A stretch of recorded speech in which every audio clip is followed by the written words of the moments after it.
Hey, what's going on, everybody? Freaking Good happy morning. Monday morning. I am a tired bitch. So yesterday, I mean, it's been a crazy weekend. Friday morning or Friday, in the middle of our All Presidents meeting, Elizabeth calls me. You know, she's here on the farm. There's no reason for her ever to call me. She calls me in the middle of the meeting and says, "Oh my God, we got babies on the ground and they're cold. I think they might be dying." So I have to literally jump back on Zoom and tell everybody, like, guys, look, I'm out, baby goats. See ya. And I hear somebody as I'm leaving go, well, that's a first. And so I run out to the barn and she's holding two baby goats and they are like limp noodles, completely cold. I mean, they're just inches from death. So I'm scrambling to get heat lamps and everything's going. And I'm sitting there holding the babies as close as I can, rubbing on them, getting them warm. And she takes off running, comes back, and she's bringing a tote of water. Now, we realize that the goats are hyperthermic. And if you go watch the video from Sunday, Baby Goat Sunday, you'll see the damn thing.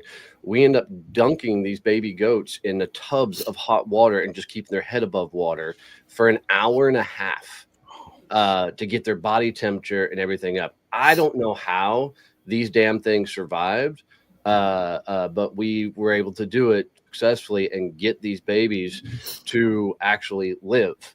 So now we have two baby goats in the house that are freaking complete miracles because we held them in hot water for an hour and a freaking half. And then I had another training for a new chapter starting, and I had to jump on the training about a half hour in. Jessica was, and if you can go watch that video on my post on LinkedIn, you're going to see where she told me to get the camera off me and put them back on the babies. That's important. Yeah, 100%. Right.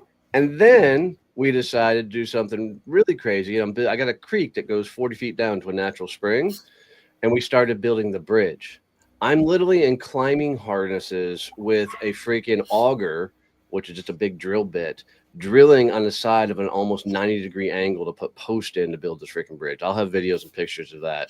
So I'm a tired bitch because we went for about 7 hours trying to build that fucking bridge yesterday. We've got it halfway done. The pillars are up, the beams are run. Now we just got to build the path across it. So how was y'all's weekend? Not that eventful. Jesus Christ. Donnie, can you at least shower now? I took a really long shower, and then we went to Capricio's and had a really long drink afterwards. Right. That's funny. My story about corralling a spreadsheet. Yeah. So, but yeah, it was absolutely insane. I will have pictures and everything as you guys can see it, but literally the creek wall, the side we built the steps on, it's at about a 70-degree angle going down.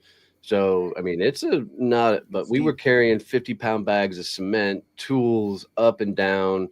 I found these 25 or 20-foot trusses that we're using for the bridge to go across the bridge. It was a damn project. So Sounds like it. did you guys do anything fun this weekend? I mean, I didn't build bridges and I didn't save baby goats. Yeah, I mean, I went to a high school play. That's the same thing. Close. I went to my first time I've ever been to a competition. Oh, shut up, Peyton. Stop. Oh, shit. Stop it. Sorry, Peyton. Are those the suspects in question? Yeah. Sorry, Trey, the whole show is now about the baby goats. I'll just turn off my camera and mic. I'll see you guys later. They cool. Oh, And they finally just started getting their bounces. Nice. But yeah, we literally have baby goats in the house again. Oh. Okay. Oh, man, that's awesome. All right, Peyton, back to you, buddy. It's fine. That was more important. So, we're not bringing the baby pigs in the house, so you're fine. So, Wow. Oh, too cute. they're fun. All right. Well, there's no point in telling any stories after that. We might as well just go to a game show.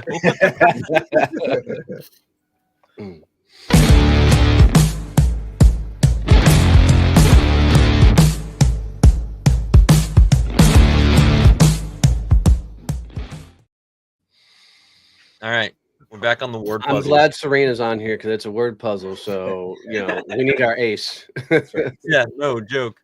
All right. Starting off strong. What is the word that this is trying to tell us? Pottos. Pothole? Not Pothole. pothole. I like I mean- pot. Pothole is where I went first, but that doesn't make sense, I guess. Double lot pot. Fuck, I have no idea. So there's 8 O's. Potato. Potato. Thanks for Potato. the hint. Potholes. Yeah, with yeah. I'm here for you guys. Waterfall. Waterfall. Oh, Waterfall. Yeah. Traveling Travel cocks. overseas. Travel overseas. Travel overseas. Here we go. Double vision? Was that it? Not double vision. this No. time? No, not this time. Ice Maybe World. Donnie after Capriccios. No, that's still wrong. So we're pointing at the shadow. Eyeshadow. Yeah. There you go. Serena got it too. Of course, Serena got it. She's doing overseas travel. She's got eyeshadow. Serena's on it. Any guesses? Pointing. Oh, it got quiet all of a sudden, Donnie. We lost Yeah. Donnie. We lost Donnie. I haven't had enough caffeine for this yet. Serena's on it. Oh, Up to you. If nobody else is gonna get it, Serena's gonna get all it. right. Up to you.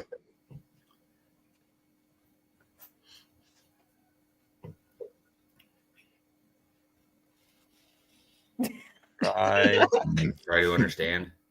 Try to understand. Yeah. Ah, good job, Trey. Yeah. Wow, well done. I'm telling you, it's caffeine. You'll get You'll over get it. over it. You'll get over it. Yeah. See, some of them are easier. Left for Dead.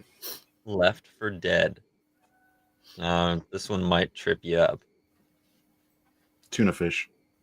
Tuna fish. Okay. I don't know Yeah, why this might that was trip so you up. funny. Immediately he gets it. Middle-aged. Middle-aged. Uptown. Downtown. Downtown. Yeah, downtown. Whatever. Uptown, downtown, who the hell? This is the last one. TP? TP. Yeah, that's the last one. Nice. See, we're waking up. We started off rough, but we got there. Hey, moving on. This is Trey Rush, owner of Paytech Plus, providing customized services that streamline transactions, efficiently manage finances, and enhance customer experiences.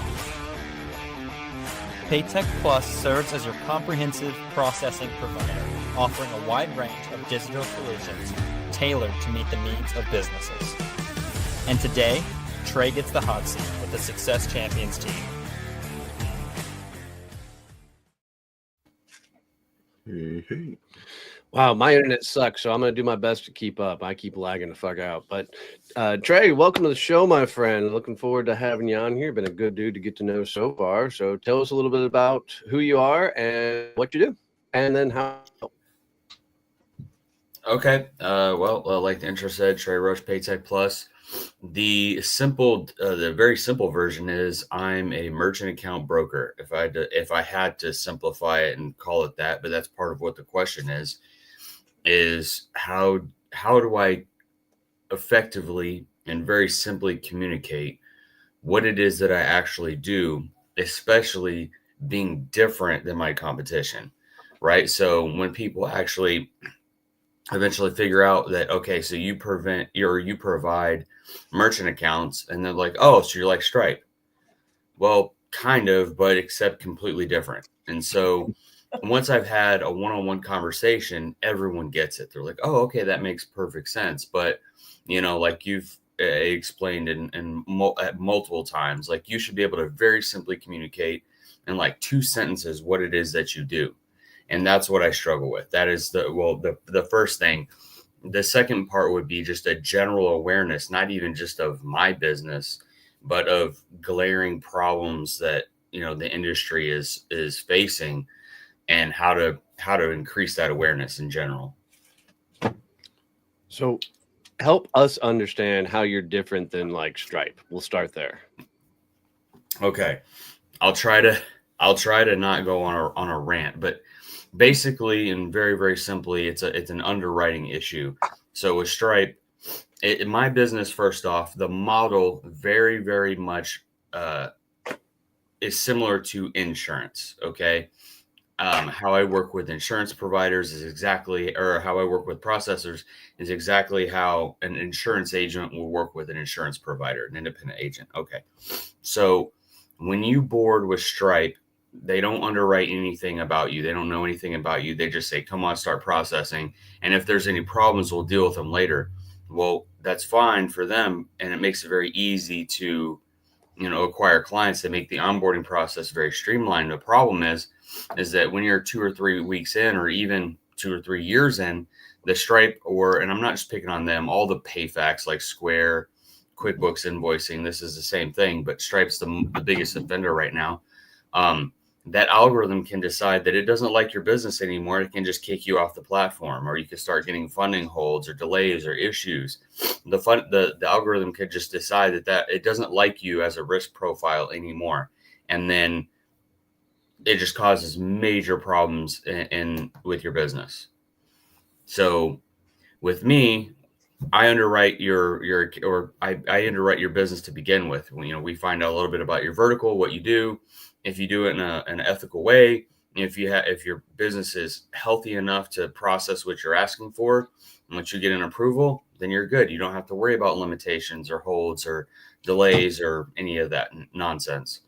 So Trey, give us the example that you shared with me, kind of in regard to coaches, right, and service-based businesses. I think that's really good context. Okay, well, so when it comes to processing, the processors care about two things. How likely are you to get a disputed charge? And if you get one, how likely are you to be able to pay it back? This is all processors. It's really the only thing they care about. And so there's some ways they use to determine that. You know, like I said, what kind of vertical are you? Are you in a higher risk vertical? Are you in a services may vary type business? But so the first thing would be the size of the ticket, right? So if you're selling a $6 cup of coffee, who cares? Even if there's a dispute, it's $6. No one's really at risk. The second thing is going to be how it's taken. Online is riskier than in person. You can't check an ID. Like 90% of all, you know, card fraud is online. So online transactions are more risky. And then the third one would be the vertical. And then, you know, how your transactions are done. Like if you do all your transactions at the beginning of the month and it's not spread out, it can affect it. But like Bernie said, with a coach, you know, results may vary, right? Success is subjective there. So therefore, the likelihood of a dispute goes up. And so these coaches and marketers, you know, are being treated as high risk accounts now. And so they're seeing that their transactions are being held up. I've seen them where they're just straight up getting shut down. You know, I know a gentleman that ran $100,000 a month through Stripe for years with zero problems, zero disputes, nothing. Stripe sent him an email that said, "We invite you to process somewhere else now. You're done," because the algorithm just no longer liked their business model. So they're out. That's bizarre. Yeah.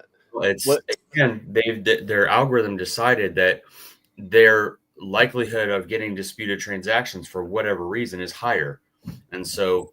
But even though he'd been doing business and never had a dispute. Correct, and that is a really good thing to point out. And the reason is because these PayFacs, they don't underwrite the business individually. They look at the industry as a whole. So he's getting lumped in with everybody. He might be running perfectly business, but they're not looking at him individually. And that's the difference. So like a contractor, for example, you might be, you know, the best contractor in the world doing great business with no issues. But if contractors around the country are starting to see disputes on the rise, and you're going to get lumped in with everyone else. Totally makes sense. So, I mean, your business. How does underwriting keep you from losing the processing? So that's the second part, right? So the first part is how likely are you to get a dispute? So they'll look at, well, how are your contracts laid out? Do you communicate your terms and conditions? They'll look at your website. Are you communicating your business practices accurately? And then, they'll look at a bank statement. If you're asking for a high ticket of $5,000 to be able to run $5,000 at any point, and if they look at a bank statement and say, okay, this guy keeps, 5 to 10 grand in his bank account at most times, he's financially healthy enough to cover any potential transaction or chargeback that happens. So that's the main thing. So if there's a dispute and, I hire you for service, I dispute the charge for whatever reason. If the business can't pay that dispute, like if they go in to take that money and it's gone, the processor's still stuck paying it. So that's where their risk is. They want to make sure that you can pay it back as the business so they don't have to. Okay. So how does underwriting then keep you from not as a process? I'm thinking I'm losing you a little bit, Donnie, but them looking at your financial healthiness of the business makes them comfortable to say, okay, the business is healthy enough that if there was a transaction, they would be able to pay it back.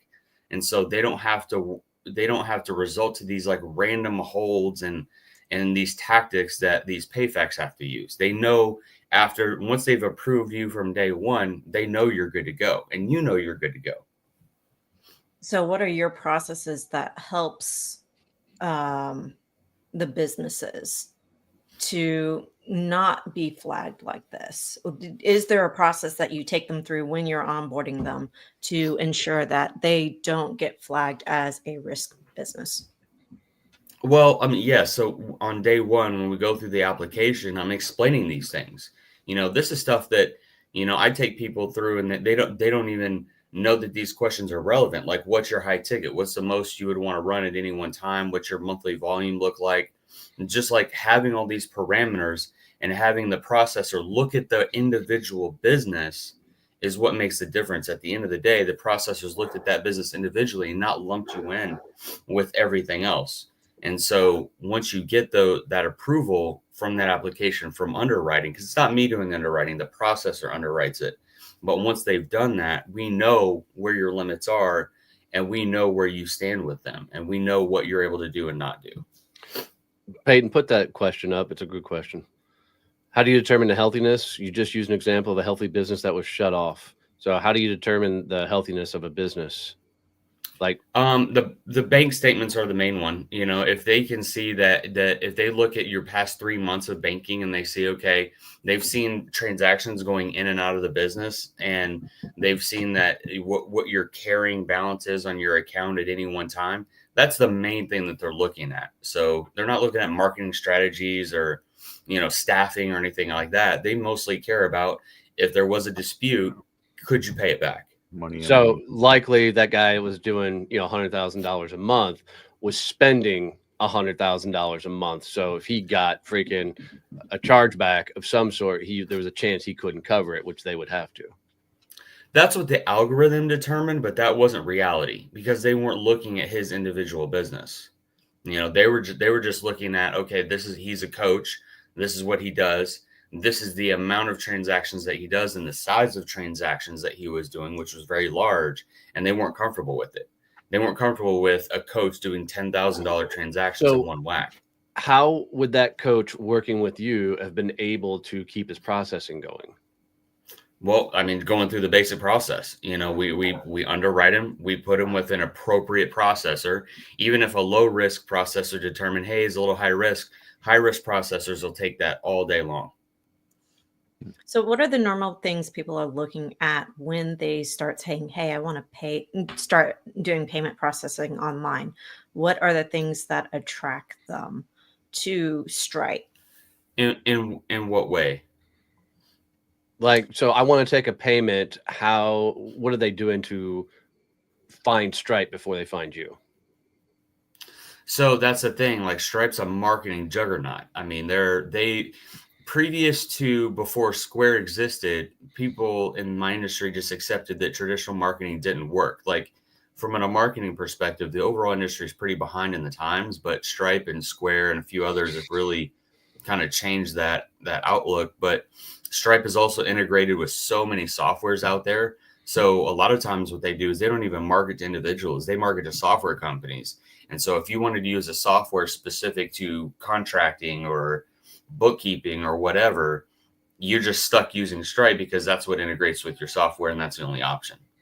So that's a problem too. I know one thing that you better start doing on a weekly basis without a doubt is you better on LinkedIn start sharing these fucking stories of all these companies that are being shut down by it, because just like you're already getting questions and shit in here, just simply telling the story, I mean, people are going to start leaning in, because it's almost like the cybersecurity guys that talk about breaches and, you know, things along those lines.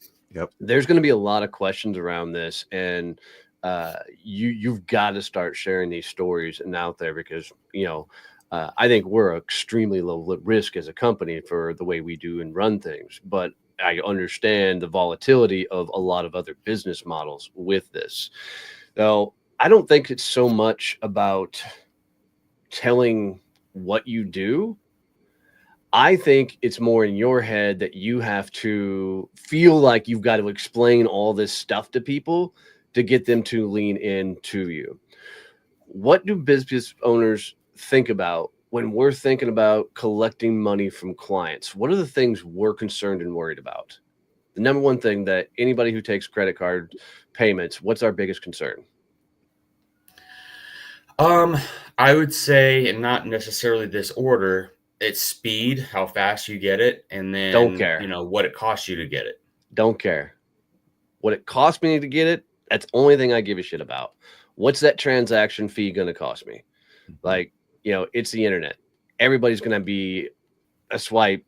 It's going to go through. You're not a dial-up modem anymore. You know, it's all going to be within milliseconds in some cases, a couple seconds in others, right? So speed means nothing.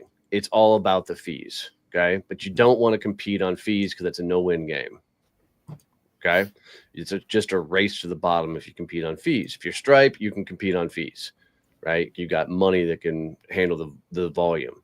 So your biggest thing you got to think through is, what do I need them to understand in processing in 2 seconds, right? So all the additional education, that will come when people start leaning in, but they don't need to know that information to buy from you. So, Okay. right, it all becomes education. What they need to understand is you're another option. When I think about not using a company like Stripe, right, now my risks go way up. What happens if he's no longer in business? Can he handle my volume, right? You know, can he freaking, you know, is he going to be around to continue my processes and everything else? So you have got the game of, you've got to establish more personal trust with individuals to be able to take a more risky move to work with a company like yours versus a company that's established like Stripe. Does that make sense? Yes. So, and that goes into part of the communication process. So again, going back to my initial analogy to insurance. So like, what would be the risk of writing a policy through, if I did insurance through, you know, like say Allstate or Farmers or whatever? To answer your question specifically, if I got hit by a bus tomorrow, nothing about your business really changes, other than you got to call them directly and not deal with me. Your processing doesn't change. I'm not the one actually, because I'm the broker. I'm the one that set it up and established it and helped manage it. Is Paytex Plus, is that a corporate entity or is that your business? Yes, it's my business. So you're I'm a broker the agency. so you're a broker of Paytex Plus.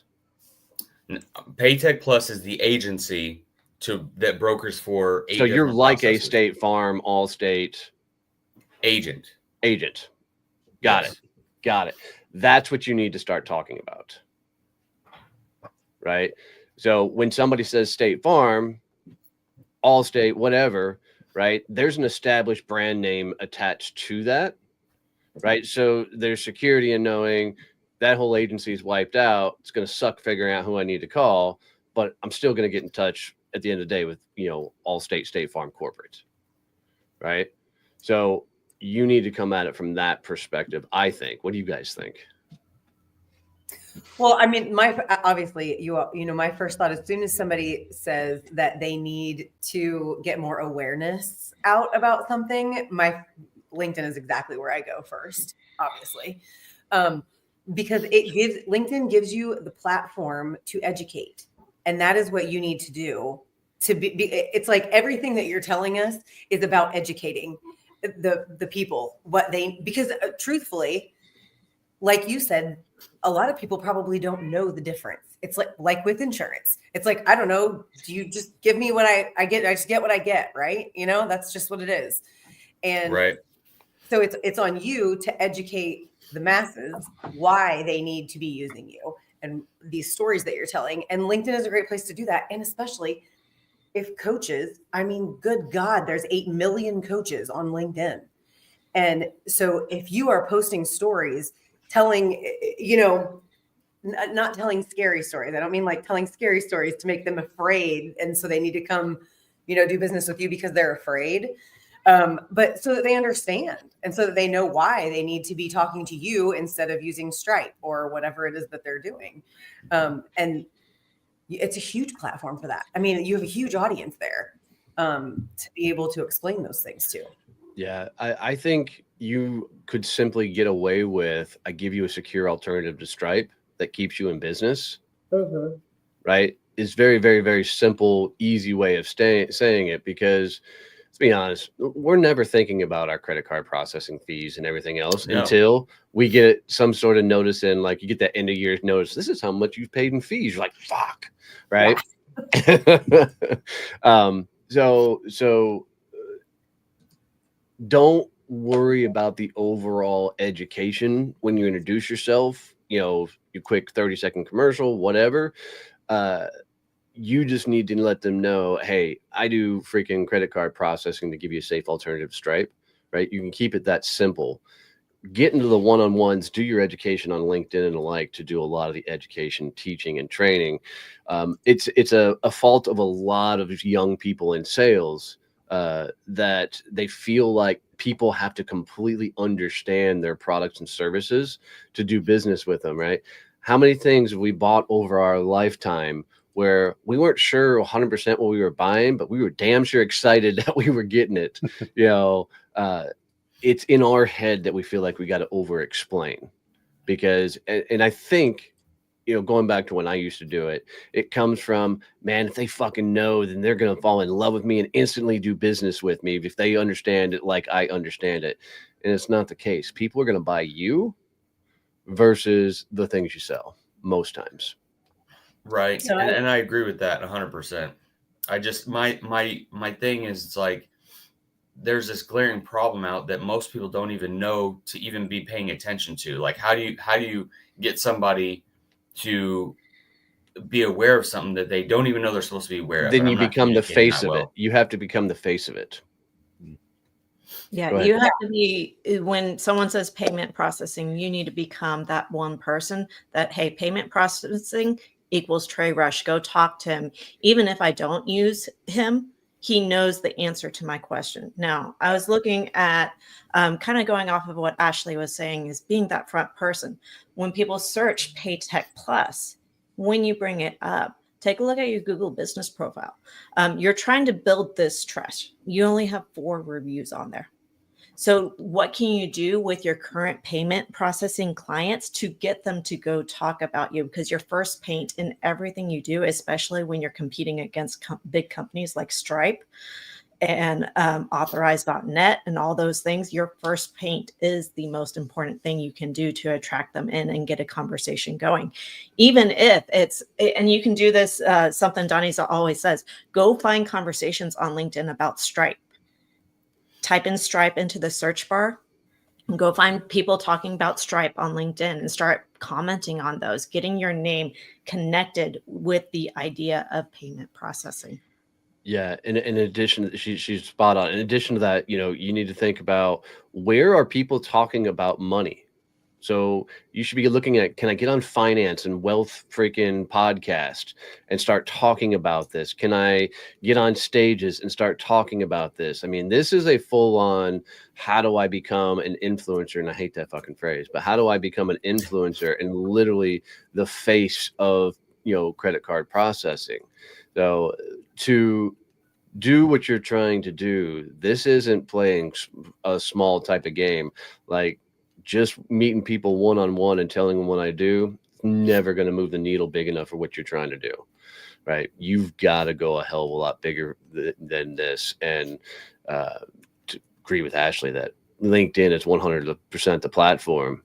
But I think for the big move that you're trying to do, man, this warrants a YouTube, this warrants, TikTok videos, this is a full PR campaign where you're going all in on this. I totally agree with Donnie too about like getting in the rooms where you need to have this conversation, right? So like getting on, trying to find the podcasts whose audience are the people who you need to be saying, this is a problem you don't even know you have, and I'm here to solve it.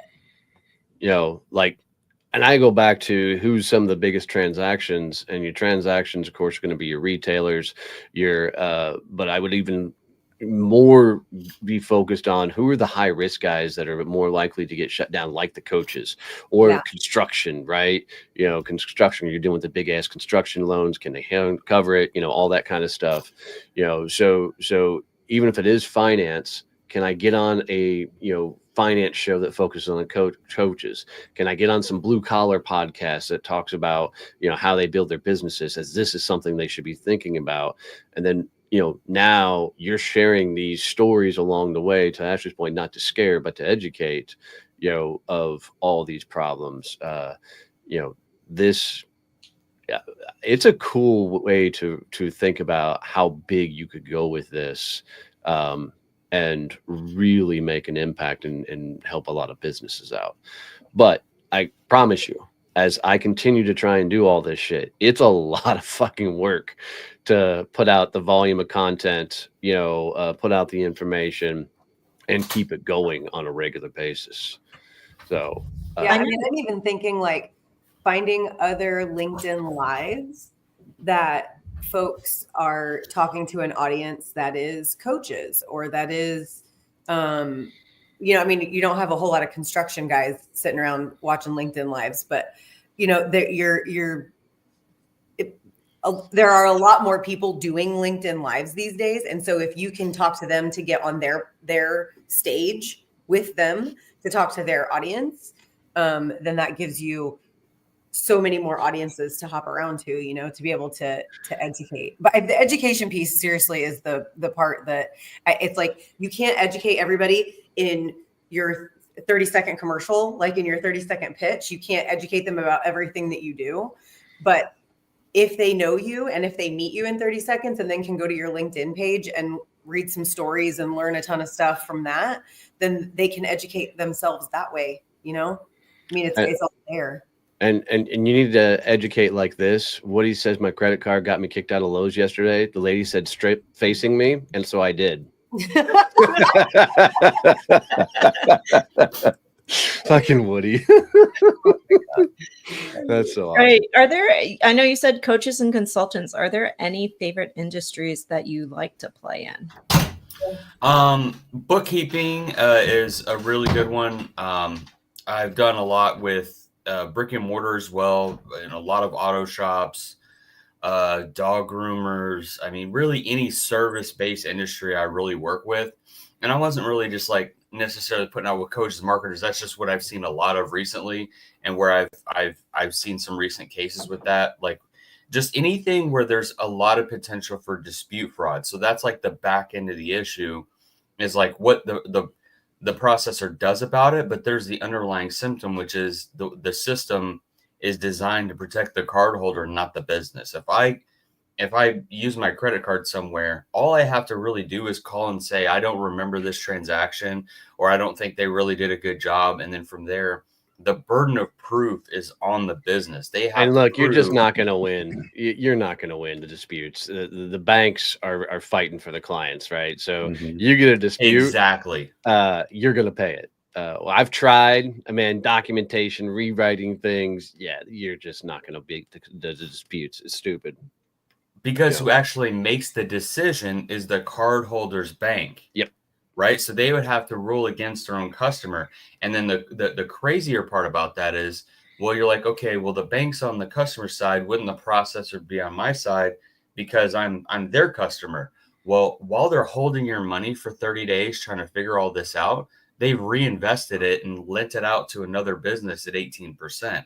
So they're making money on your money that's being held. Yep.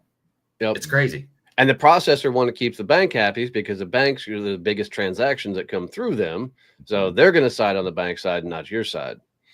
You're a speck on their radar for overall transactions. So yeah, you're just not gonna beat them, though. But I will tell you, get the disputes off of your account as fast as freaking possible. So if it's a quick transaction, fucking go with the dispute, let it happen, let it pass through, and moving on. But get it off your record as fast as possible. I really want to see you pop off on this and come at it from. I would look at all the creators that are putting out content on LinkedIn and borrow some of their rhythm and the way they do things. So, and how they're showing up. Like Holly Croshaw right now, I'm really fascinated with how she writes a lot of her content.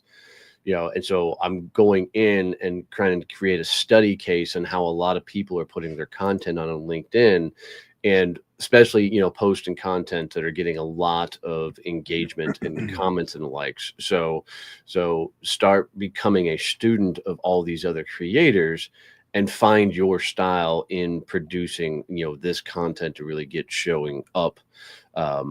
Because it's going to be a mix. You can't just come out every post and say, hey, you could be at risk with credit cards, right? So you need to figure out what are all the things I can educate around this, so I can get people to start looking differently, not necessarily just at the processing fees, but their finances overall,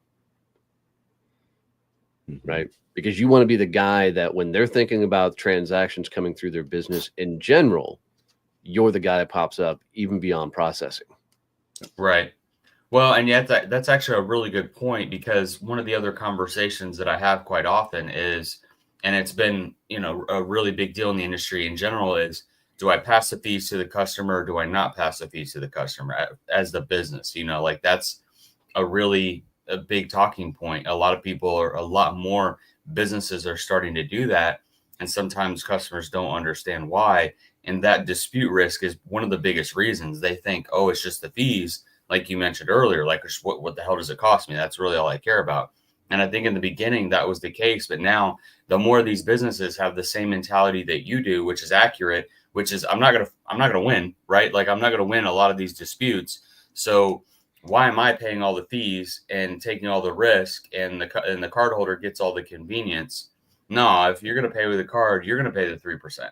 So right? here's what I don't understand about that, though. So maybe this is a good education. Even if I charge you 3%, I still going to have to pay the percentage on that 3%.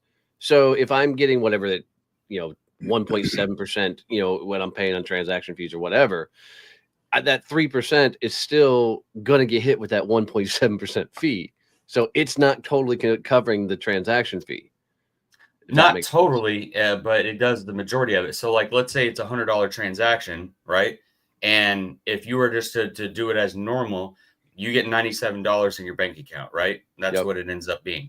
Versus if you charge 103, you are getting an additional 3% on the $3, but that's what, 9 cents? You know what I mean? Is my math right on that? Probably not. It's too early. That makes sense. You're getting $99 and 90 cents. You know what I mean? Like you're getting the vast majority of it. And then there's a way that they do the math to where it pretty much evens out. I mean, I have no problem paying the 4% when I go to a retail, store or something like that, and they say, "Hey, all credit card transactions will get a 4%. That shit never bothers me because I get it for small businesses. Now, if Walmart came to me and said, "Hey, I'm going to charge you 4% on all your stuff," Walmart can kiss my ass. Right. Especially when you're the one checking out your own groceries. You know what I mean? Right. I mean, at this point, Walmart or all these other stores should start paying me freaking $18 an hour for bagging my own damn groceries. Actually, they should, pay Elizabeth because she's the one that bags the groceries when we go shopping.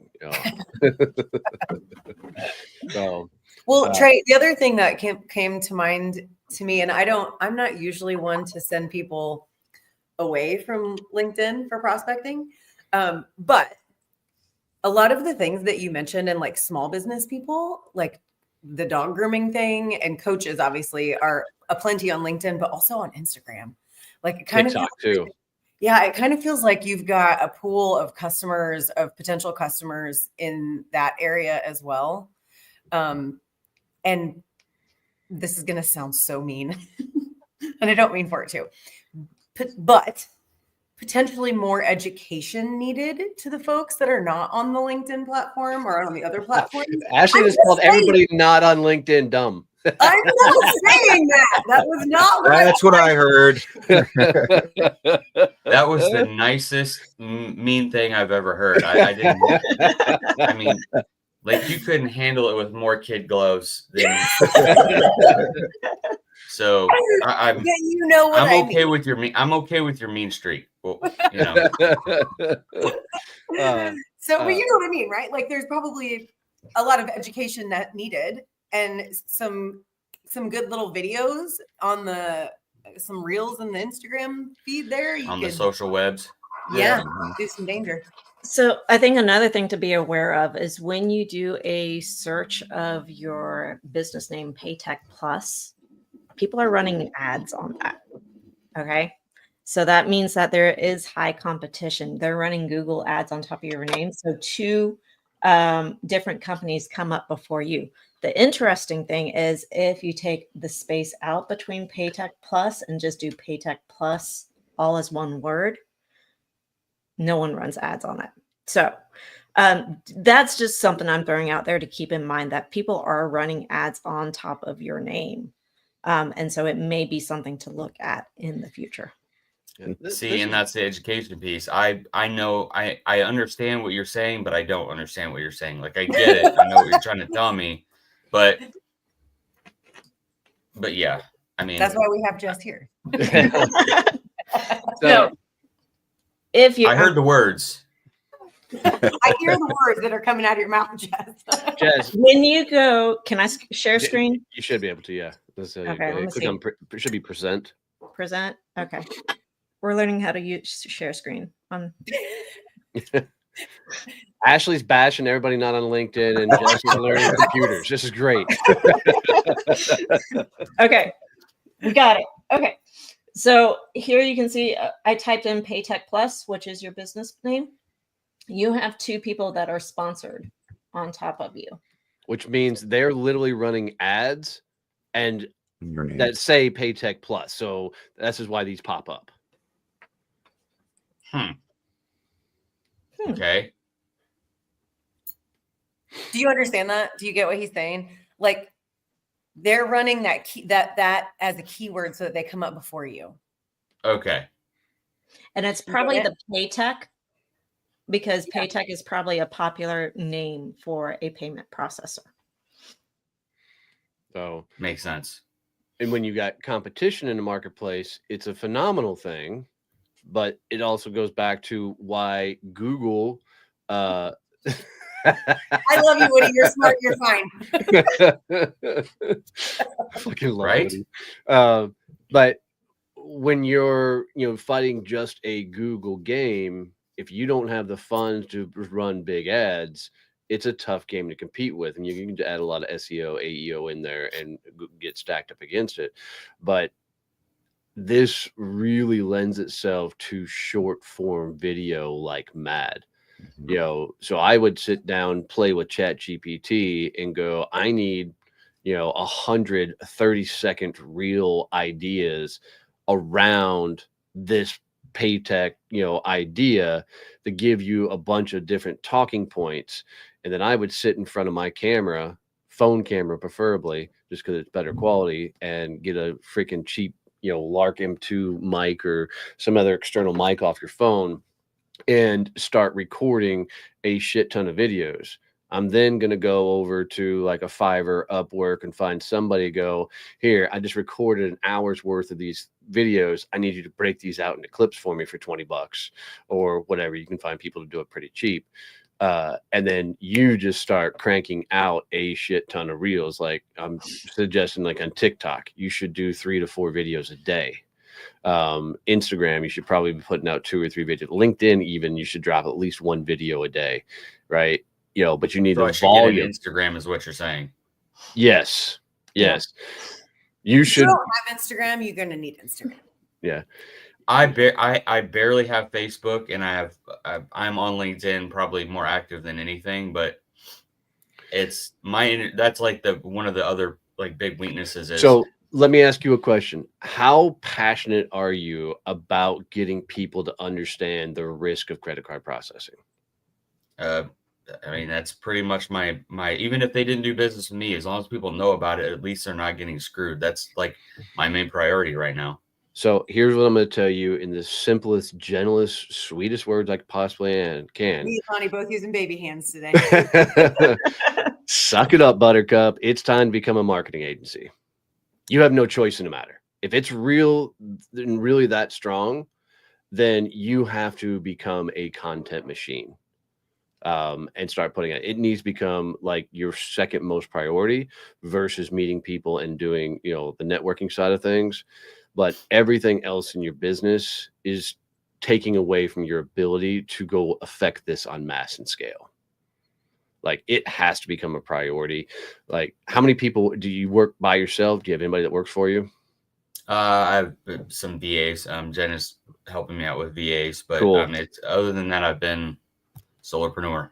Yep. So then think about, can I put a VA team together that does nothing but maybe manages my Instagram, maybe manages my TikTok, maybe manages these other platforms? Because left to your own devices, it's too much work for one person to do. Like I'm doing a shabby job of trying to do it for myself. Like we now have a person that does nothing but handle our LinkedIn page. Right. It'll be TikTok will be coming in. The other pages will start coming in because it's so much damn work to not only post the content, but try and comment and keep up with it is just insane. Trying to keep up those platforms. So marketing, has to become a very high priority for you. I don't know how you can leverage this, but I just Googled your name, Trey Rush. And instead of Trey Rush, it was Tray Rush that came up, which is a YouTuber that has like 7 billion views on YouTube. How do you become the Trey Rush of payment processing? So it's just an idea. If you had a shit ton of money, I would 100% run ads against the name spelled with an A, just to try and capture all those views coming to you versus him. So, and the ad would be something along the lines of, "Oh, did you mean this Trey Rush?" Something like that. So your name pops up. That's guerrilla warfare at its finest. But not guerrilla warfare because you're paying for it. Guerrilla's free, but that's the idea behind it. So there's some great people though, Trey, on link. Like I know some guys on LinkedIn that if you just can put together, like Donnie was talking about doing Fiverr, but if you want to, like, if you're really going to do this, just like go big and do some videos and like have a bunch of content for all the social medias and stuff, then I am not great at editing videos, at creating videos, at any of that stuff. But there are plenty of people out there that would tell you, just like Donnie did, if you can just take your phone and sit and record, like 10 videos for me and then send them to me, they can make them awesome. You know what I mean? And it doesn't cost a ton. And then you have content that you can reuse on multiple platforms. So, I mean, I would definitely look, I can give you some names too, if you'd like. Yeah. And with that, go get a couple of clients and say, hey, can you come on and just start asking me questions and grilling the hell out of me about all this stuff and record all that, because that all becomes content. Because sometimes it's hard to just pull information out of your head. Like anytime we're doing some marketing, Jessica will go, all right, let me interview you for 30, 45 minutes, just so because you know you got it up in your head. I can't always articulate it. So she just started asking me questions to get me talking about things so we can get all the ideas out of this crazy ass noggin with a billion things going on through it. So, and then send it over to one of these editors and the likes just to help you come up. And to remember, every one of those videos can become a blog post, can become a short form post on LinkedIn and these other platforms. So you can repurpose all this stuff. And Trey, the other thing, without sitting and talking into a phone like a talking head video, if you do, like Loom or Opus Clip or whatever it is, while you're on calls with people, when you're on coffee chats and you're explaining what you do to people and you're recording that, you can then use that as video content later. Like you take it out of context and it looks like you were being interviewed, and you can use it as video content. And here's a hack that we're doing right now is I'll go back in my old TikTok videos and see one that popped a little bit. And then TikTok's fascinating thing is they'll tell you how long people watch the video. Like they'll say, this is when they turned off. So then where they turned off the video, that's where I go and clip and edit if it makes sense and it's still a video. And I'll take a 30-second video down to a 15-second video and they'll pop. It's pretty crazy, just by getting people to completion rates on that. Also, that shorter clip, now it goes to YouTube, it goes to Instagram, it goes to Clapper, it goes to all these other apps, because I know that the audience is typically going to watch through to this point just to help push the algorithm a little bit. Okay. So that's actually a really, really good idea. On the, I guess in my mind, for whatever reason, I don't know why I didn't think about just the normal everyday conversations that I'm having as potential content. And Donnie, you said the same thing. It's a phenomenal idea. Yeah. I don't know why I didn't think of it. The way our friend Liam does it is I'm pretty sure it's Opus Clip that he uses, right, Donnie? Mm-hmm. Yeah, it is. And that he just takes I think Opus Clip even does it for him, like pulls the clips out and says, here's all the clips that you can use from your conversations. And he's done, I've seen him post clips of times he and I are on the phone together and we're just having a conversation right here. And then, but he says something brilliant and then Opus Clip makes a clip out of it and it's video content for him to use. That's only, it's only like a 10-second clip. It's not always very long. But yeah, you have that stuff running on your daily conversations. Every time you explain something, you never know when some brilliant shit's going to come out of your mouth. Well, exactly. And this is where I'm the most comfortable in this long form content, which is why I also like the idea of podcasts, but capturing those random nuggets that come out, there's been a million times where I'm like, man, I wish that was something that could have been chopped, recorded and sent out into the universe. But didn't think about, we'll just do that. Yeah. So I'm going to go back from the video that I had. I'm going to go back to the guerrilla campaigning and back to college days. So this may be a little inappropriate. So how can you attach your name to credit card swipes? So in college, the guys would go around and do credit card swipes. And what it was slide your hand up their butt crack and you'd yell credit card swipe and run off. So, not the right connection, but how can you be memorable in being that person that whenever someone does that credit card swipe or that transaction, how do they remember your name? So instead of groping women, literally. So Ashley hates everybody that's not on LinkedIn, and Jessica's telling people to grope women. This is a hell of a show, guys. Jessica, I feel like I should say there might have been some sort of disclaimer that went out before that for all of our viewers. I did try. I said it was an inappropriate. It's like the hair dryer that says, "Don't use this while sleeping." Somebody's done it. Yeah, don't use it in the shower. Warning: somebody's done it somewhere. Yeah, but how do you take credit card swiping and give it a different name or something? So, it becomes the Google, thing. Don't grope women, right? That's the theme of the show. Well, Trey, I'm trying to think of, I'm sitting here trying to think of how could you do like a weekly 30-minute live on LinkedIn and interview someone who has been screwed by processing or something that you fix, and have those people be who you interview. Like, I don't know. I'm bad at coming up with like. I'm but sorry. You mean like just a quick live with somebody who has gotten like the coach you were talking about who got told by Stripe, take a hike. Like how can you grab those people once a month, once a week, have conversations with them? Hell, there's enough I could do 1 hour. I know. You can do that. I mean, once a week, do a 30-minute live and have a conversation with somebody, and that becomes content that you can repurpose as well. I mean, 100%. That's also a really good idea. Well, brother, we've hit you with a lot of stuff. We got 4 minutes to get us out of here on time. Kind of give us a highlight of what your takeaways from this are. What are you going to do? I just got some very specific ways to execute on some ideas that I'd already been thinking about. Like the using the Fathom recordings, because I do a lot of virtual, VCs, and and I have Fathom on, and I barely know how to use it. So I'm sure there's a ton of content. If I just log in and look at it, I'm sure I already have a lot of content already there I can just pay someone $20 on Fiverr to repurpose. So that's probably going to be one of my first things. I guess I have to sign up for Instagram, and TikTok. I'm like the youngest old dude ever. It's like the guy that talks about the social web, but it's just like you said, you hit the nail on the head when you're like, I'm just gonna have to suck it up and really just hit marketing a lot harder than I want to, but that's what it's going to take.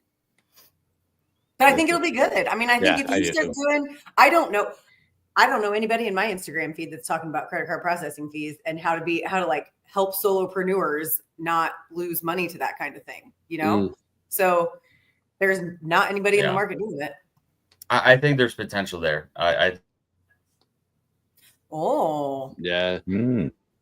That's good. Was Great that advice, Jeffrey. Yeah. Now we're about out of time here, but now I'm going to your LinkedIn profile and I'm going to be analyzing it and telling you about your profile. All right. Let's wrap this thing up with upcoming events. Anybody have any events coming up in the near future? I've got nothing this week. Jess? Nothing this week. Ashley? I mean, I'm teaching yoga Wednesday at 11:30. And I think that Woody is coming in his yoga tights, apparently. That's what I was going to say. I think Woody's going to be trying to. Freaking. That's it. I know Paul McCarthy wants me and Woody to do a B2B networking class in yoga pants. So that may come in a near future. You do not want to see any of us in yoga pants, I promise you. So we've got the Badass Business Summit September 17th through the 20th, and we've been working on it behind the scenes, getting it. Cool. There you go, Trey. Really quick. What's your email address? Just send a LinkedIn connect. I'm in a similar boat, so want to put our brains together. Alan P. So take it. So, but yeah, the Badass Business Summit, working on behind the scenes, some cool, exciting announcements coming up with that, some cool marketing fixing to happen. So a lot of good stuff. So get your butts to the summit. It will sell out here quickly as we get ready to start ramping everything up. Oh, guys, we're here every Monday, 8 a.m. Central Time, just to help you get your week kicked off. So come hang out with us. Come join us. Come freaking heckle us. Give us a hard time. Watch as Ashley bashes people that are not on LinkedIn, and Jessica tells inappropriate stories. So, and one day Bernie will talk. So, every now and again. He talked a lot today. He did.